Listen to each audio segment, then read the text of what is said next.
Hi friends, कसे आहात? मजेत ना? मजेत असायलाच पाहिजे. तर आपला विषय आजचा आहे,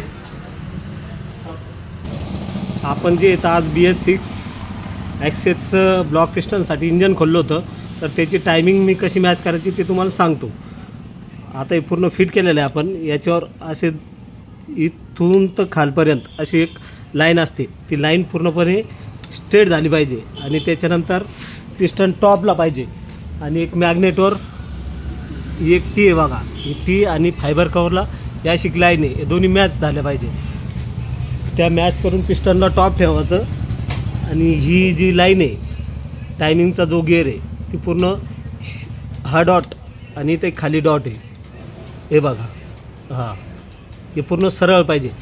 आणि त्याच्यानंतर हे जे ॲक्सेसचं आपला वाल आहे, कॉम्प्रेसर वाल, ते आणि हे दोन्ही असं एकमेकात बरोबर खाच्यात बसलं पाहिजे, तरच परफेक्ट टायमिंग येते. ओके.